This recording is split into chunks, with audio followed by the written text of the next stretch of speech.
I built the number one ranked Google Ads agency in the world. It was the largest Google Ads agency dedicated to Google Ads that I know of. Mm-hmm. I never ran a Google Ads campaign end to end in my entire life. I don't know how to. Agency owners marveling over AI is like people in Pompeii enjoying the shade of Mount Vesuvius. They're just like, wow, this is amazing. And they're just about to get. Yeah. So the key is don't steer into this accident. Steer away. The question to ask yourself is, what can't AI do? Hello, everyone, and welcome to the Business of Learning podcast. My guest here today is Kasim Aslam. Kasim, it's a great honor to have you here. I'm excited to have our talk. Thanks for having me, Joe. Appreciate you, buddy. Well, I want to start off with things that are a little bit quite unusual. I mentioned to you when I reached out that I actually changed the way that I journal because of something that you posted a while back. And I wanted to get your insights on when you are journaling, if you still do journal, Every and day. how are you? Okay, yeah. How often do you do it, and what are some of the tactics, the metrics that that you use to kind of guide you through it? And the reason why I'm asking that is because in one of your articles, you mentioned that you regret it. You regretted not being able to, not emphasizing many points, not saying who you were hanging out with, where you were, how much money you were making, how many clients you had, all those things. So I would love to just understand your thought process behind that and kind of how you do things now. Yeah, it's funny because I think I'm a hypocrite. I don't know that I've gotten much better. The thing that I regret for the listener is I don't journal with context. So if I started to journal today, I'd be like, I was on this podcast and blah, blah, blah, blah, blah, blah, blah, blah, blah. But what I should have said was I was on the Business of Learning podcast with my buddy Joel. That way, when I go back to read the journal, it's like, dude, what podcast, what day? Because it's hard to figure out, like you just don't remember the context. It's so fresh in your mind now that you forget to provide, referential data. And it's so important to learn from the past, but it's difficult to do that if we don't remember the frame within which the past existed, And I'll go back and look at my journaling, dude, and I'll be like, I don't remember where I was living. I don't remember what home I was in or what car I was driving. And if those things were relevant to the story, now I have to hit the rewind button. So I think journaling with context is really important. I just changed the way that I journal. I started using Evernote. So I've been the biggest fan of and I would tell everybody forever, like you have to have pen and paper. And there's all these studies on neuroassociative conditioning and when the pen hits the page and what you learn and blah, blah, blah, blah, blah, blah, blah. And I believe it all and I agree with it all and I understand it all. But Evernote has this really cool daily journal template. And so the last, 3 months, I've been typing my journaling instead of writing my journaling. And what I love about that is, I get way more out because you can type faster than you can write. Yeah, 100%. And it's searchable by key phrase. So now all of a sudden, and I've actually gotten weird. I've been piping my journals into ChatGPT and using it as a therapy session. I'm like, where don't I make sense? Where am I logical? And it's just been a really powerful exercise. So you could probably do that if you want to write it. ChatGPT does a pretty good job at, transcribing that for you. But the Evernote template is cool too, because it's not just like a basic journal. I'm going to pull it up here. Is there like a guide through?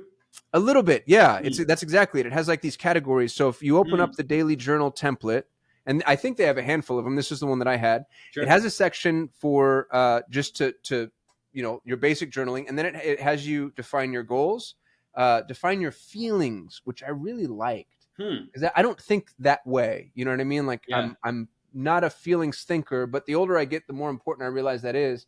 And if you can connect your feelings to whatever was happening that day, you start to kind of see a trend line.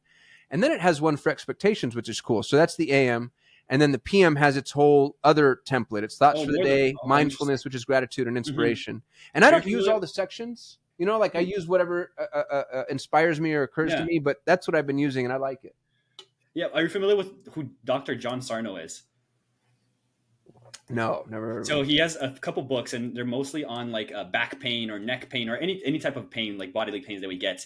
And he has this idea, which he speaks that most times or oftentimes back pain, neck pain, shoulder pain, any pains that you have, which are muscular, are actually not a cause of the muscular system itself. It's a cause of your feelings and your emotions. So through you channeling that in journaling, in really expressing your feelings and emotion and really accepting that it's coming from that, he has cured, I don't even know how many people. So he has a couple books. One is How to Fix Back Pain for Good. And the other one is... funny. I own that book. Really? Yeah. Yeah. And then the other one I believe is the mind body connection or the body keeps score. I can't remember exactly which one it is. So it's I Dr. own The John Body Sarno. Keeps the Score too.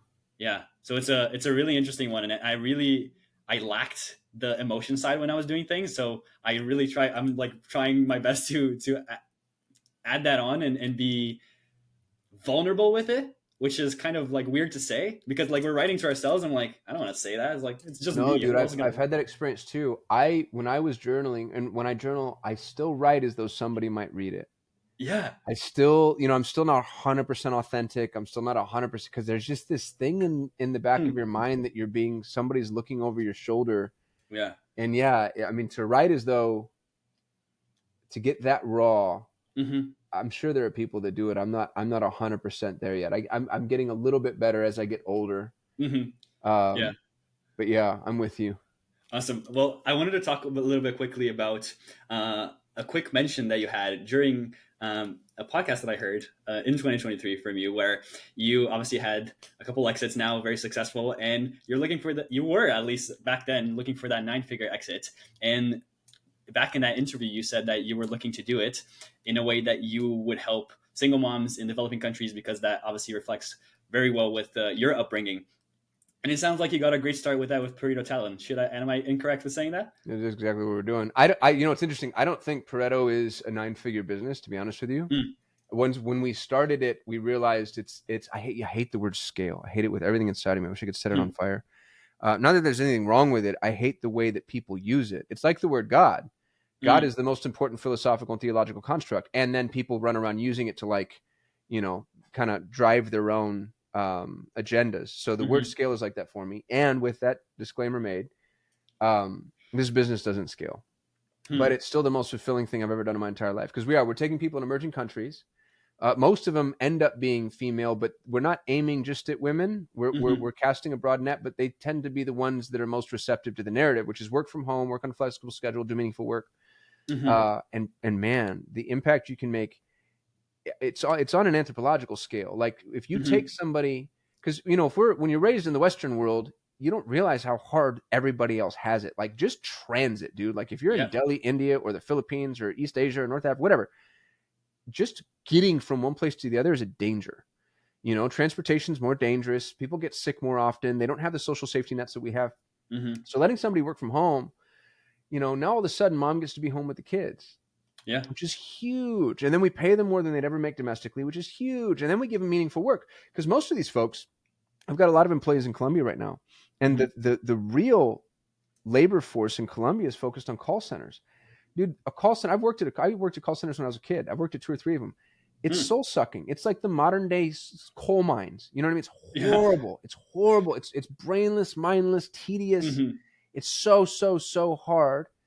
And if that's like, I'm not, I did it, and sometimes that's how you have to earn your stripes. But Yeah. to have that be the only thing with no horizon Mm-hmm. is, I think, just really difficult. And so Pareto Talent Mm-hmm. put us in a position to take these extraordinary people and give them real opportunities with entrepreneurs. That's the other thing, is it's such a win-win. Like the Yeah. talent wins, but the entrepreneur, one of my best friends, who actually I have a call with right after this, his name's John Vroman. He goes, I can't imagine my life without her, referring to his EA. Yeah. He's like, I mean, my EA is like that too. Josefina, dude, who you've met, she Yeah. scheduled this call for us. If I didn't have her, she went on vacation for a week, and I was like, oh dear God, what am I going to do? This is hard. So it's funny the amount of support that they provide and just this symbiotic relationship. It's been really amazing. It's really really Mm-hmm. fulfilling. So I Yeah. still want $100 million.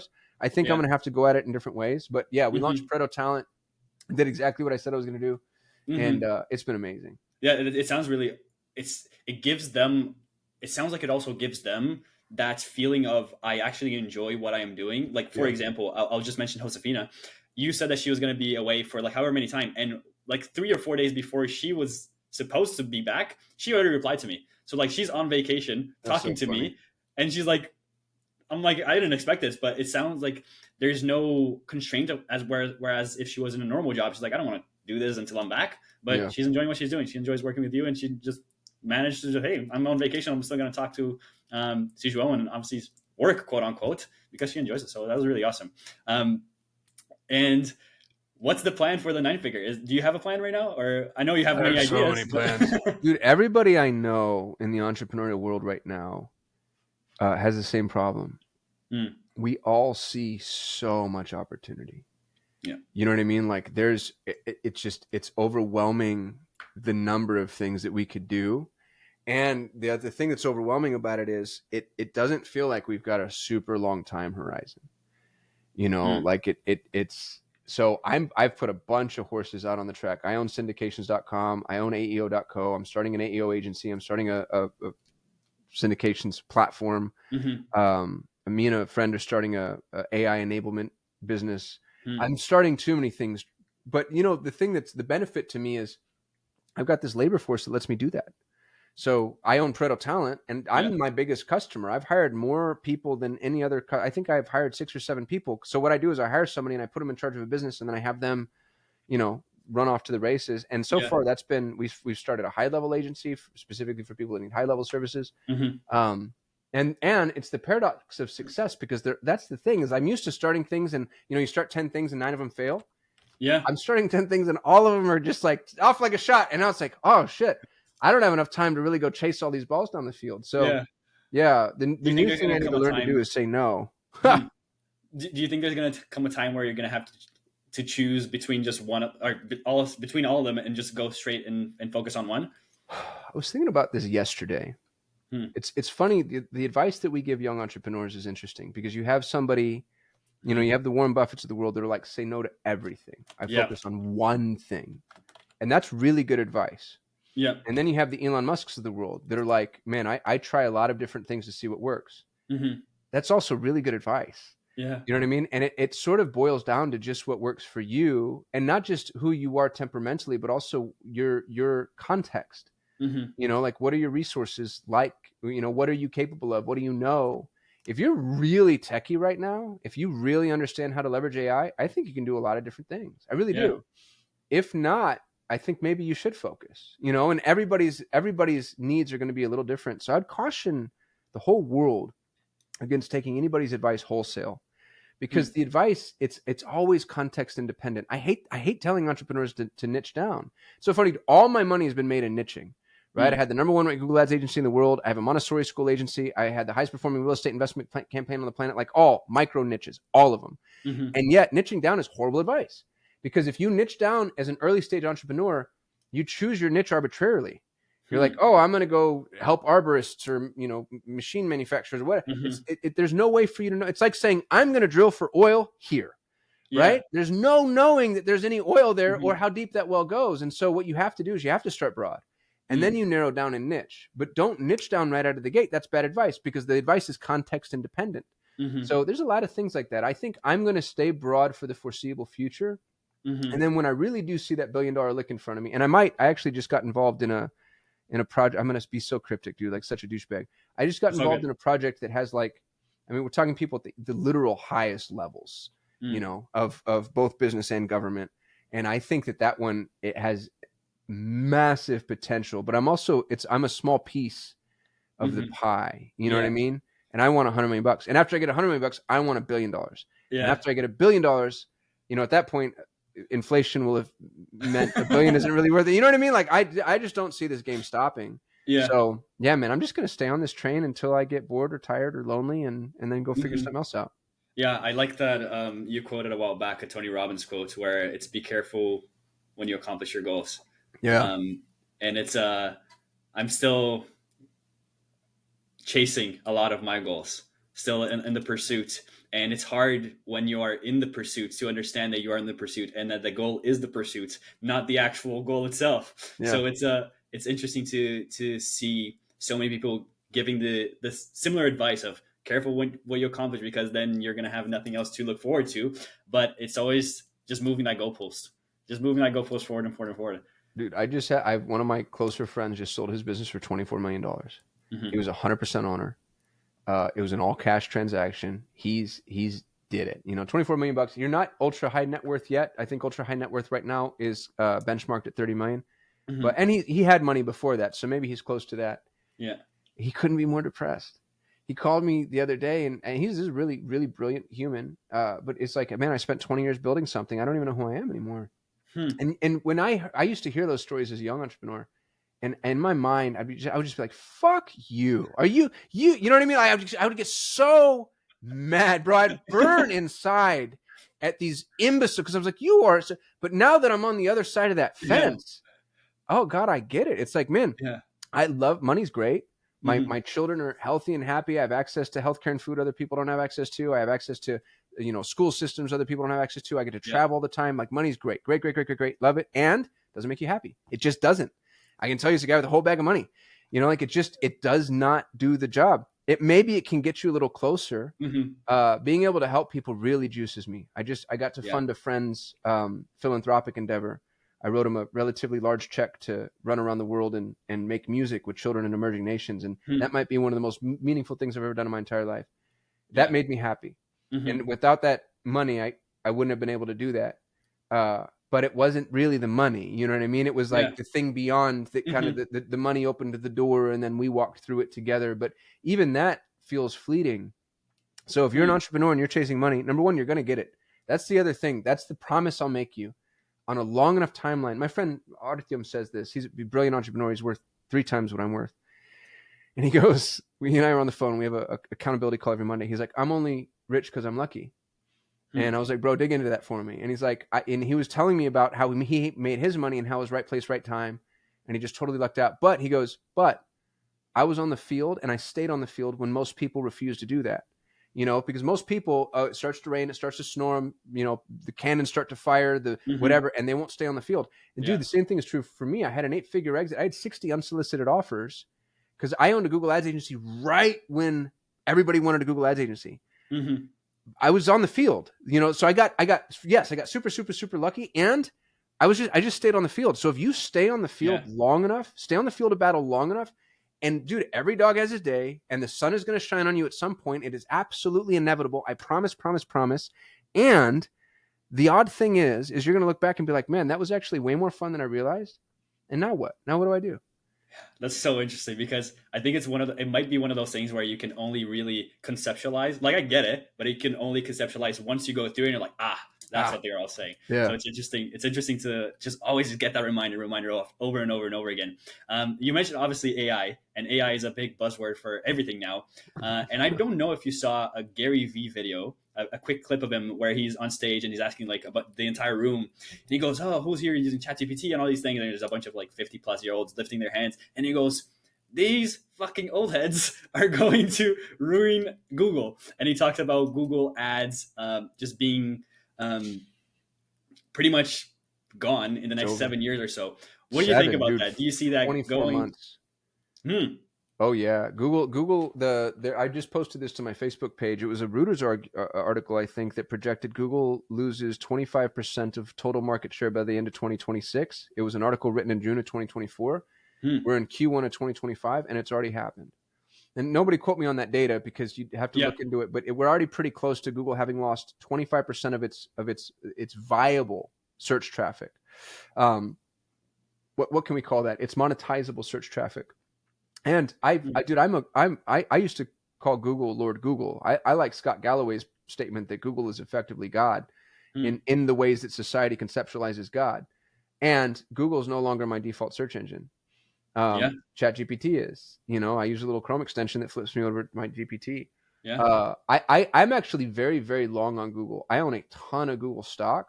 Hmm. I think Google's a buy.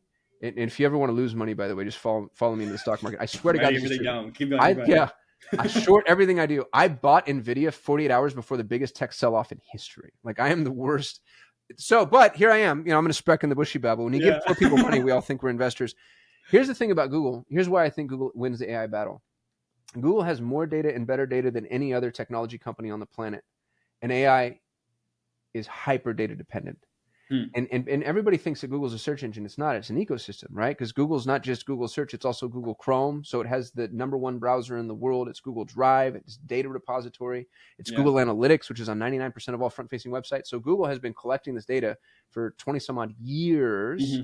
And Facebook knows what you tell it. Google knows what you ask it. So Google's data is actually better. It's intrinsic Hmm. qualification of intent.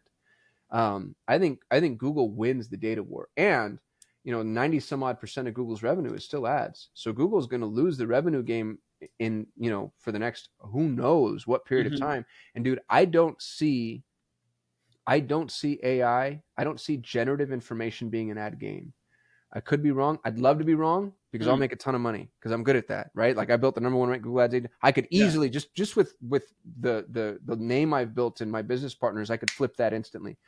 But generative AI is myopic in nature, right? Hmm. So like search is multifaceted and gives Yeah. you multiple results, which means just functionally speaking, ad embedment is easy. Hmm. But with the myopic result, or even if it's a hierarchically structured, like give me the best pizza restaurant near me and they give you three, Yeah. that doesn't lend itself to the idea that I can monetize that response, because the monetization infringes upon the agreement Hmm. of, right. So like the search results agreement is like, hey, I'm going to give you a bunch of them and here's somebody who paid me. Yeah. So like maybe I give you the three that I think are best from a generative perspective and the fourth is paid, or maybe the third of, but even so, I just don't see anybody ever, because if you did it with integrity, you'd be admitting that organic paid, and why would I Hmm. ever go to paid? Yeah. Or you would embed the paid in the organic, but then the paid would always be a lesser result, and then I'd stop trusting your engine. Hmm. Yeah. So I think generative information is going. I think the monetization is going to be intent based, and I think it's going to be post engagement. So you're going to say, "Give me the best pizza restaurant near me," and then ChatGPT is going to know, "Oh, Zhao eats pizza," Hmm. and then it's like, uh, how that manifests from there gets multivariant. Because now, like the raw dairy people reach out to you because they know that you eat pizza and that you're health nut, Yeah. right? And then maybe like Jenny Craig reaches out to you because they know that you get pizza and people who eat pizza get fat, right? So like I just think that it ends up being way more complex than advertising has been Mm. up until this point.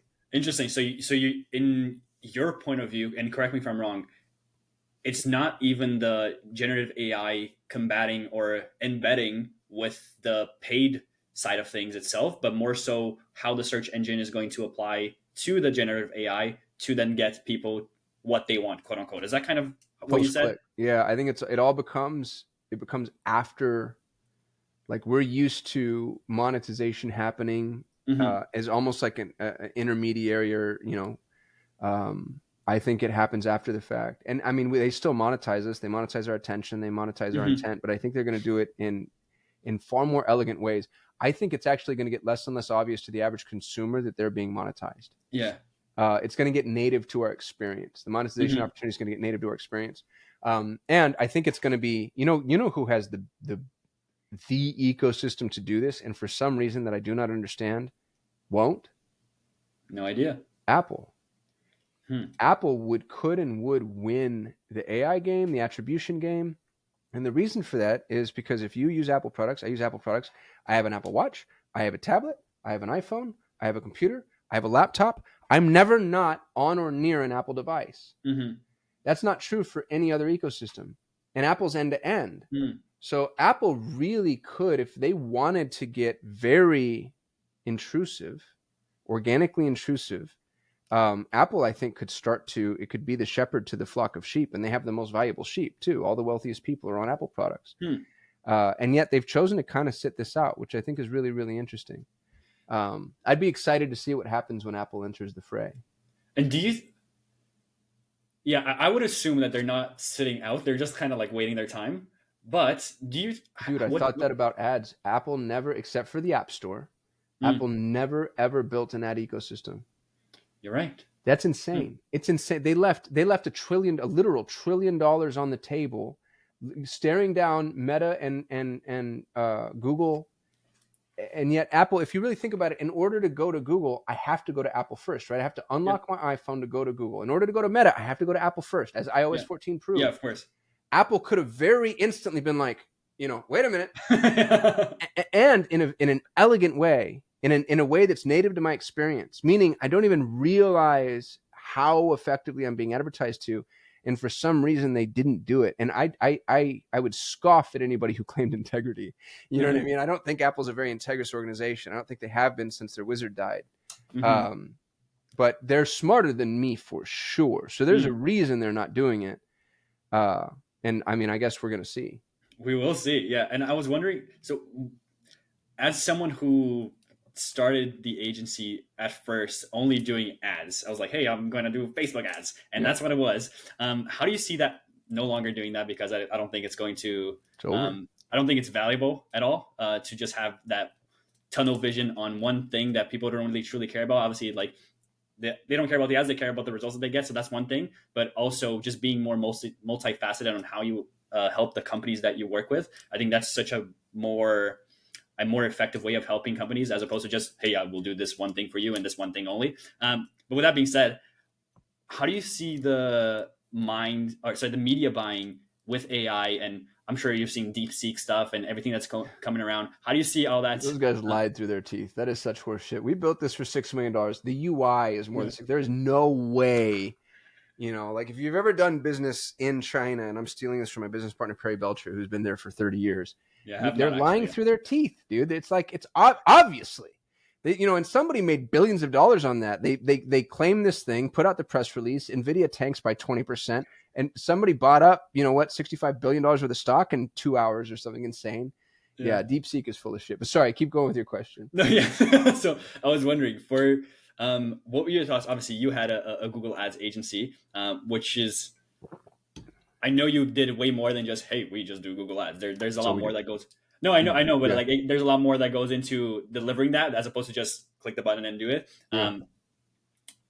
What are your thoughts on people who are very direct into what they do and don't have any other channels that they are helping people that or people that they work with? And then, as you said, in the next like 24 months, probably less faster even than that. Those things are all going to be gone. They're going to be how do I say that? They're going to just be Commoditized. obsolete in a way. Yeah.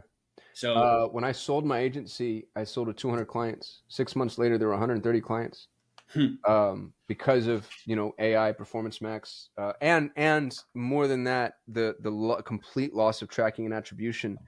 Here's what I'll say: have you ever taken driver's ed? yeah, like Remember in driver's ed when they would tell you what happens when people see an accident is they actually steer into the yeah, accident, and because it causes more accidents. So where you look is where yeah. you go. Mm-hmm. So AI is this like this what would you call it? It'd be like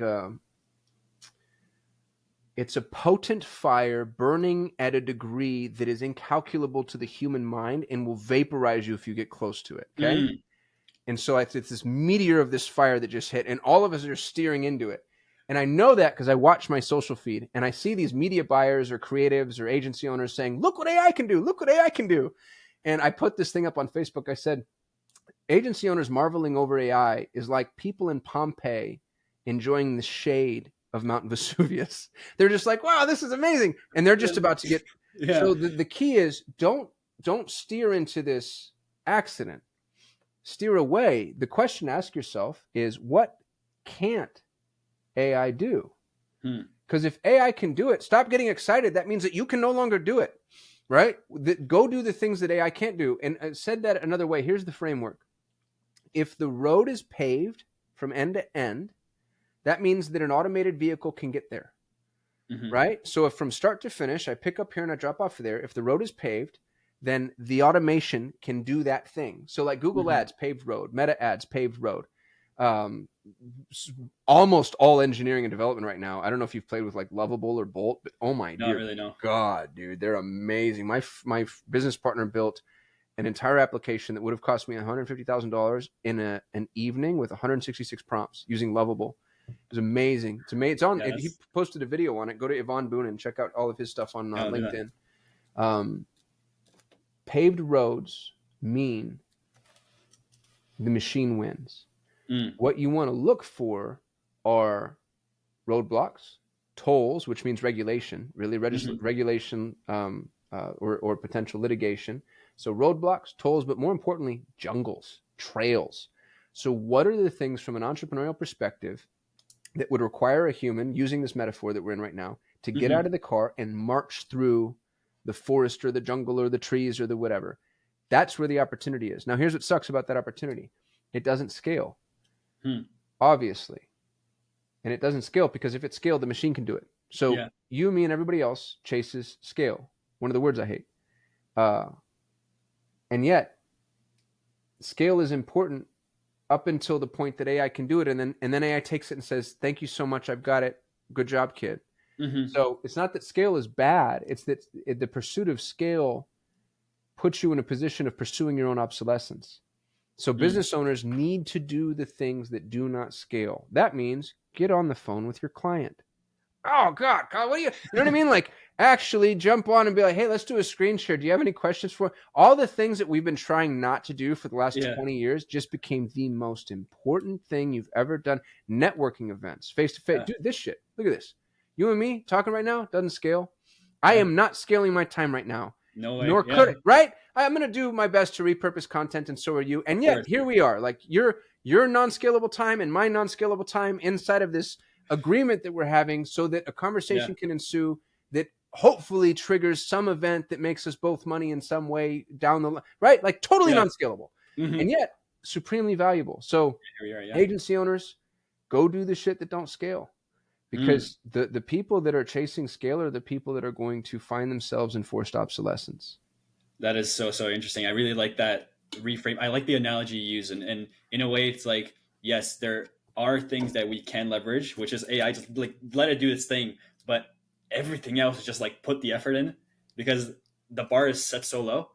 So if you put the effort in, most of the times you will be okay. Yeah. and Dude, the bar really is so low. That's the other thing. You know, I tried to do coaching, consulting, and I hate it. Nobody hired me because I'm horrible and I charge too much money. The thing that I found out in coaching and consulting, though, is most people come to you to uh, solve one of the problems that exists on the periphery of the business hub and spoke model. So you hmm, have the hub, which is the business, and then you have the spokes. And the spokes would be things like operations, fulfillment, customer service, HR, et cetera, et cetera. And yeah, people hire consultants to fix the spokes. And then I get into their business and I'm like, your hub, like you're not good at the thing that you do. You know, a Google Ads agency hires me and they're like, how do we get more clients? And then I get in there and I'm like, be good at Google Ads, dude. You guys suck. You know, you're your better. retention is 3 months, and that's only because you have a 3 month agreement because you guys suck. Like, Yeah. go be good at the thing that you say you do first, and then Uh-huh. and then come throw money at a guy like me because I can't help this sinking ship of a bullshit. And so many, I hate to say this because it sounds so horribly offensive, but it's true. It's There's okay. so many salespeople disguised as entrepreneurs. I'm not bashing Hmm. salespeople because they're the most important facet of the entrepreneurial process. And you can be a salesperson and an entrepreneur at the same time. But there are a lot of people that think they're entrepreneurs and they're just really, really, really good at sales. And Hmm. they are selling themselves ahead of the storm. And you've ever seen those boats that if they stop going, they'll sink? You know what I'm Yeah. talking about? Yeah. That's these guys. Like they're just selling the shit out of themselves and they're not good. They're not buoyant. That if they take on any amount of water, they're just going to be desolated. But you know, Yeah. sales cures all, and so it's Hmm. just like sell, and sell ahead of all my problems. The boat can never get bigger, but they'll always be on the water. And so they think like, oh, I'm an entrepreneur and I'm learning. No, you're not. Hmm. Your boat needs to be able to float. You know what I mean? Yeah. Like we need a seafaring vessel here, and go get really good at the thing that you do, Hmm. and that should just be an obvious statement. But man, Yeah. 80%, I swear to God, it might be more than that. 80% of people in business are not good at the thing that and we know that because of the people we hired. You know, I Hmm. hired somebody to do podcast booking and they sucked. And then I Hmm. hired another, and then they sucked. And then I hired another one, and then they sucked. And then I hired another one. And I finally got my hooks into somebody, you know, but it took 5 vendors. Same thing with cold email outreach. Like it takes 4 or 5 vendors before you find somebody who's really good. That's 80%, 20% of people are good, 80% of people suck. Step one, go get really good. Become good. And here's my secret hack. You ready for my secret hack? I Go am. find someone who's really good and just sell their shit. Dude, when I built Solutions 8, you want to know the funniest part about Solutions 8? First of all, I built the number one ranked Google Ads agency in the world. It was the largest Google Ads agency dedicated to Google Ads that I know of. Hmm. Uh, I never ran a Google Ads campaign end to end in my entire life. I don't know how to. I wouldn't. You pull up the Google Ads dashboard and I can kind of click around and look like I know what I'm Yeah. doing, but do like install conversion tracking, and I'm like deer in the headlights. I don't know what to do here. When we started really scaling, I was outsourcing Google Ads 100%. We were just a sales organization. I was outsourcing to an agency in Texas, and they were the best.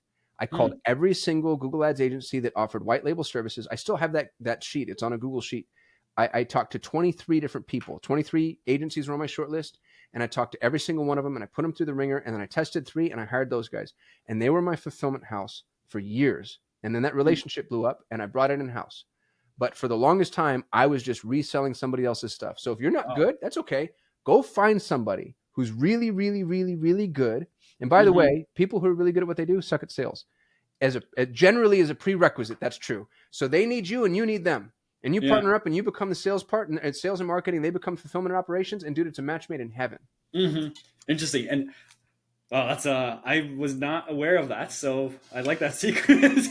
That's it's it was like when you look at the kiddies parties and like the dad is the guy with the mask on. It's like, oh, who is that person? And I'm like, Yeah. oh, it's the dad. Like, Yeah. There is no anyway. Santa Claus, dude. It's all really Yeah, sad. there's no Santa Claus. Yeah. I liked when you were speaking in another conversation as well. You mentioned how during the acquisition process, it was the most tedious thing that you ever had to go through, and Oh, it was a God. process of really just making sure that your books are squeaky clean and making sure that you have a good story to tell around why you want to sell and why it's going to be good for the acquisitor. What were some of the lessons that you learned that make sure that you're never going to have to go and backtrack and do the things that you had to do for that first acquisition ever again? Yeah, there's quite a few. Some of them are really specific. Will tell you, I used to be annoyed by the legalese of business. Mm, Like NDAs and contracts and this clause in this language and this semantic whatever. I used to think like I actually used to think I was above it. hmm, Somebody would send me a contract and I'd think I'm always going to do the right thing. I'm always going to be above board. I'm always going to be a good guy. And so it kind of doesn't matter what this thing says because I know I'm going to deliver. hmm, And what gets interesting, and that's actually true, I think, on an SMB level. When you're a small solopreneur, freelancer, when you're tiny, I think your word is your bond, and that's all that matters. And the contracts kind of become because, dude, here's the thing: is when I'm an SMB and I have no money, you can't sue me anyway. I'm not collectible. So that part of business just becomes unnecessary to pay attention to. But you grow faster than you realize. You grow into the ecosystem where it really matters what that agreement says. I hmm. was on the phone for 2 hours where my attorney was arguing with their attorney about the definition of the word. I'm trying to remember the word, dude. It was something weird. It was like the word meaningful. Mm, And they were arguing for 2 hours. Swear to God, I'm not exaggerating. It was 2 hours, and they were arguing about, it was something like any meaningful breach or whatever. I mm. don't know. I'm making this up, but it was one What of is those mean? words that like you would think like, just, how and why would you even zero in on that word? Yeah. And I realized through the course of the conversation that both of them had been a part of litigation Mm, where that word became a sticking point and they needed to, and it wasn't a waste. That's the other thing is we hear that as young entrepreneurs. Well, I used to be young entrepreneur. I'm aging out of that, give right? But yourself as some a young credit. entrepreneur, I'd hear that and be like, oh, that's stupid, bureaucratic, horse. We don't need that. And now I'm like, no, I actually kind of understand it because when you end up in the room with the mediator or the judge or the jury or whoever, Hmm. that definition of that word becomes important. So to zoom out of that a little bit, Hmm.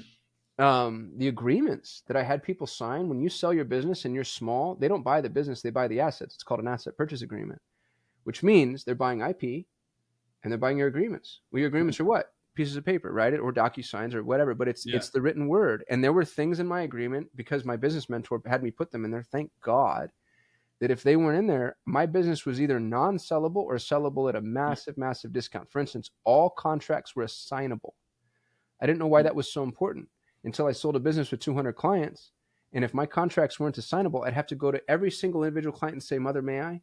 May I please sell Mm, my bit? Can I sell you into this thing and hope, and you get to hope that this works out for your best? And then any one of my clients could have been, you know what I mean? Like that would have been interesting. horrible. I had a limitation of liability. Every agency should have this.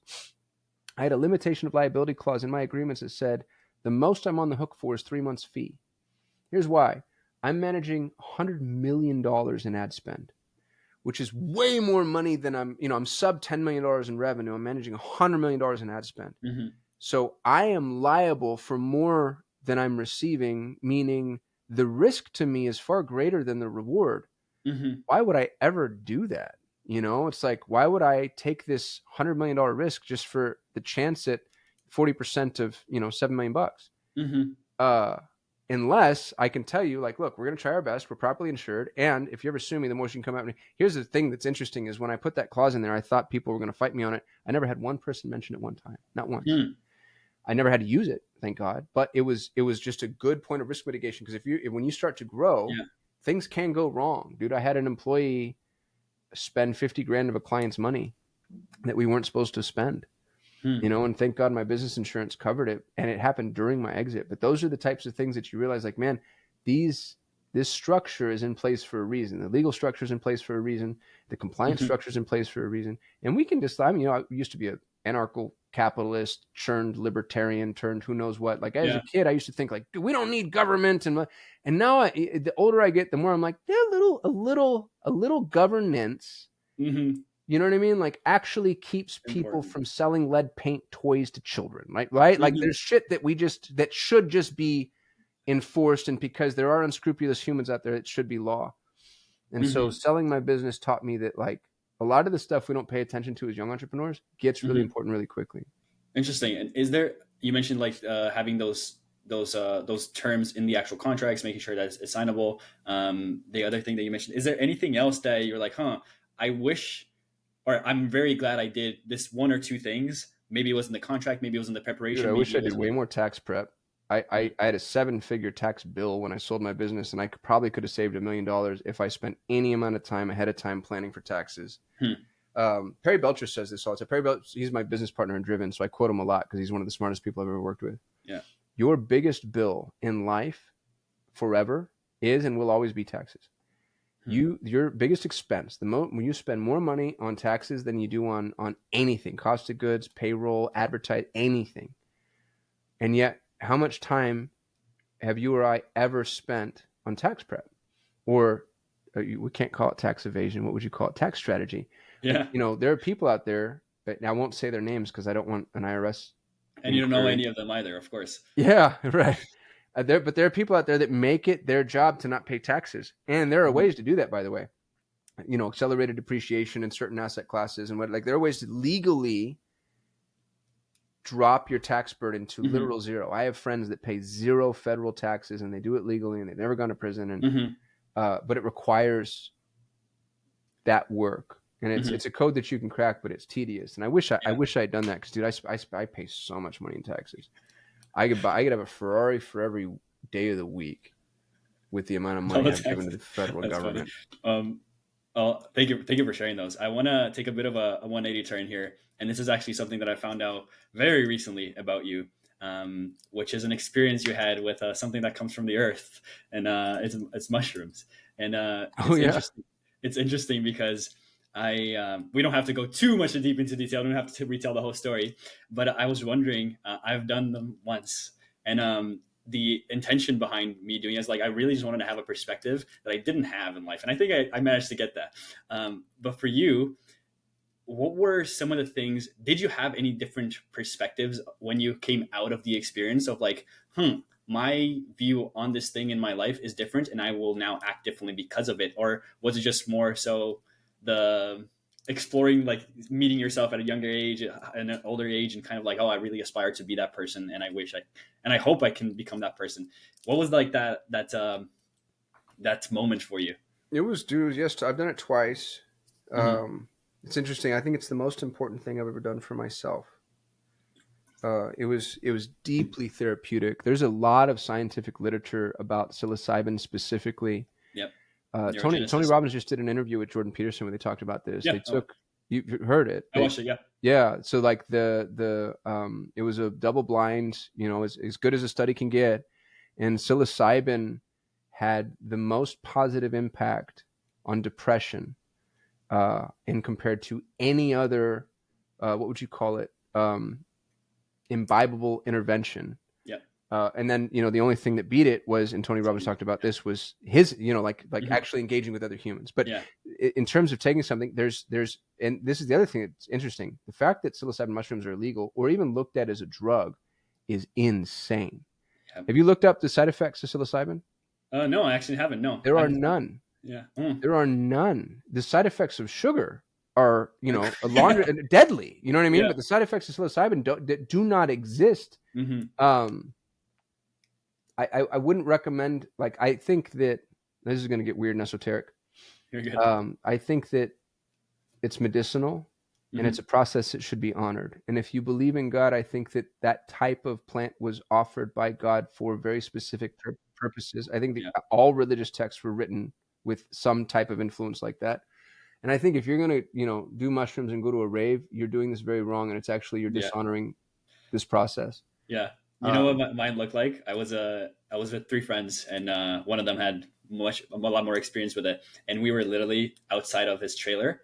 With a fireplace in front of us, and we sat together and we held hands. We're like, okay, this is the intention that we have. yeah, And then for the next 4 hours, we were just like, okay, yeah, just kind of doing it. So and that was it. There was nothing crazy about it. There was no external factor. It was just like the three of us just there, and it yeah. was very overwhelming, but it was a good experience. Overwhelming is the right way to put it. I was with a practitioner, so I actually hired a Oh yeah. person who, like I'm blindfolded. I'm in this room that Hmm. we've secured specifically for this purpose. I've fasted the 3 days prior to. We've done a prayer and meditation and intention setting. Hmm. And yeah, I think the first time is really helpful to be guided. It doesn't have to be. Hmm. But dude, it's so weird because it's hard. I remember I was raised Southern Baptist. Like for me growing up, drugs were that. First of all, it was a drug, and second of all, the people that do that are stay away Yeah. from them. And My as mom I've says gotten if they do older, drugs, they're losers. yeah. Call Yeah, them well, and losers. you're going to end up selling yourself under a bridge because you're going to get addicted immediately, Exactly. and that Yeah. was our narrative. And now Yeah. I think that again, it was the most important thing I've ever done for myself. I wouldn't do it until you're ready, Hmm. and you'll know when you're ready because you'll be ready. Hmm. I wouldn't pressure anybody into doing it. And uh, man, Steve Jobs said that. Steve Jobs said that LSD was the most important thing he's ever done for himself. Hmm.